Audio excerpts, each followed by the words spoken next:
President Obama's efforts to cool the controversy over the arrest of black scholar Henry Gates seem to be working. I could have calibrated those words differently. Last night, Gates accepted Mr. Obama's invitation to share a beer with Sergeant James Crowley, the white officer who arrested him for disorderly conduct at his home in Cambridge last week.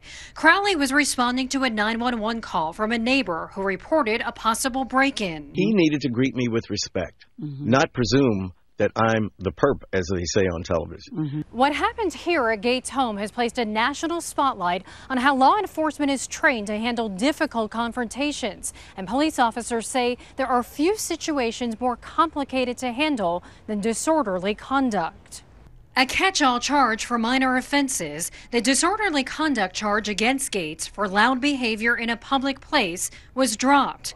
Much of law enforcement training involves learning how to diffuse such situations, a balance between showing a thick skin without appearing weak. The hallmark of a good officer is to be able to take control of the situation without the person feeling that they're being overpowered or disenfranchised. According to the police report, when Crowley asked to speak to Gates outside, Gates responded, "I'll speak with your mama outside." Criminal justice expert James Fox says police are trained to initially ignore personal attacks. We can't make cops into robots, but you certainly can train them to deal far more effectively with volatile situations and not react to their own emotional states. The incident at Gates' home with an open door that led onto the porch reportedly drew a crowd, which may have also contributed to the arrest. Police officers have to be aware not just of the person with whom they're dealing, but also the surrounding situation. In recent years, law enforcement has focused on community policing, which promotes interacting with the public. Jeff? Bianca, we've heard Professor Gates accept this invitation to the White House for a beer. Have we heard from Sergeant Crowley on that now? Well, President Obama extended that invitation to Sergeant Crowley as well, and we're told that if he receives a formal invitation from the White House, he will gladly accept as well. Jeff? All right, Bianca Solorzano in Cambridge. Bianca, thank you. To help us now put the Gates controversy and the rest of the week in focus, we're joined in Washington by Chief White House correspondent Chip Reid. Chip, you were in the room when the president made this surprise appearance. How effective do you think his words were? Well, I think they were quite effective. I think this is exactly what he needed to do. If there's anybody who could tamp down a controversy over race, President Obama is the one who can do it. He's done it before.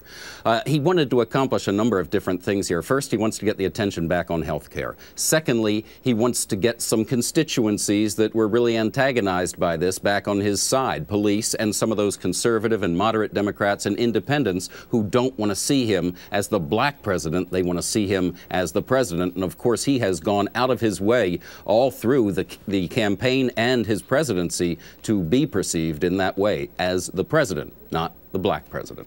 Let's talk about health care, because the president joked about it, but it truly has drawn attention away from that debate. So where does the health care debate stand right now? Well, it's a bit of a mess on Capitol Hill right now. The Senate has already said, Harry Reid, the majority leader, has said they're not going to vote on it before they go away for the August recess. And what that has done is just opened up the debate even more and put just about everything back on the table, some things they thought had been discarded.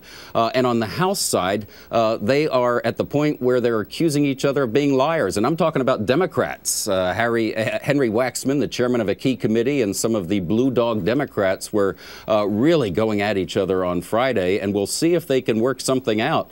But at this point, it's looking increasingly unlikely that they will be able to see eye to eye here. And without the Blue Dogs, it's hard to see how they get this thing through the House. So they're going to have to simmer down a bit, go home over August. The president plans to campaign aggressively even during August and come back in September and try to put the pieces back together. Jeff? I'm sure we'll be talking about this a lot more. Our Chief White House correspondent Chip Reid joining us from Washington. Chip, thank you.